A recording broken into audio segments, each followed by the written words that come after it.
test box. Remember, the floor is complete.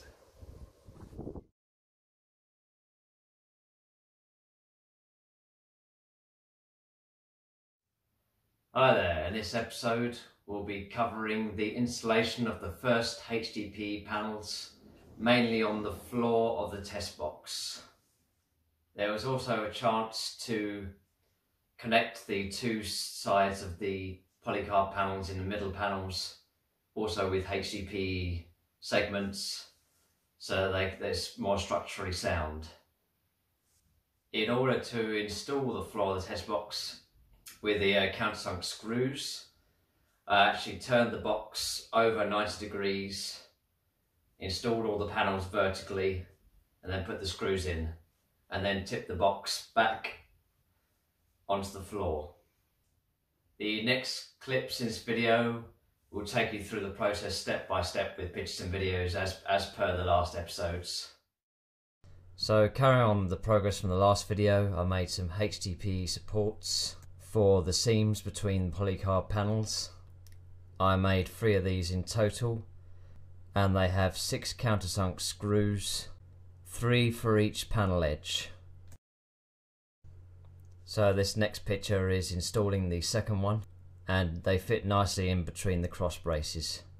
Luckily I had some HDPE left over from the robot build, so I didn't need to wait for new ones to arrive.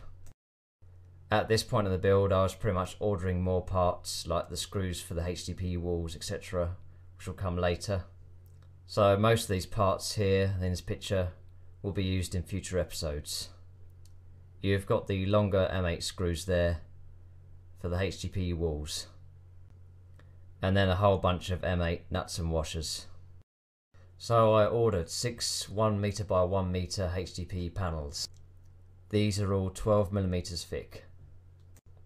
Now, in order to start installing the HDPE floor section, I had to rotate the box 90 degrees. Like the HDPE parts before this, these are all countersunk screws, and they fit into the existing holes in the test box. The centre panel overlaps the seam between the 2 polycarb panels, and the second HDPE panel was cut in half so that it could complete the surface area of the floor. Here we have the installation of the first half HDPE panel on one side of the floor, followed by the other half on the other side. Before turning the box back over, I made sure I drilled all the holes for the floor so that I didn't have to go back and rework it later. Luckily I had bought just about enough countersunk screws in order to do this. So this is the floor with all the countersunk screws installed onto the box. I already noticed how this improved the structural integrity of the whole box. So then it was just a case of tipping the box back over onto the new floor. And here we have a picture of the interior of the box with the floor where it should be. So I can safely say that one whole face of the box is now complete. So, a quick summary of the updates we've got here. So I've got the HDPE floor across the 2 main panels here and the 2 on the end. They're done. We've got HDPE supports for the walls here, and then one over here, and then one on the ceiling. They're all done. So the next step really is starting to put the HDPE walls in, which will come up about halfway there and halfway there, and one for the back, and then one for the hinged door. Once I've built that one, there'll be another HDPE wall there.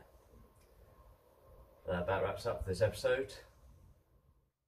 So to summarise this up, we've now got the HDPE panels supporting the floor of the test box fully installed, and we'll be moving on to other things like the walls. So that's about it for now, and I will see you in the next episode. Bye bye.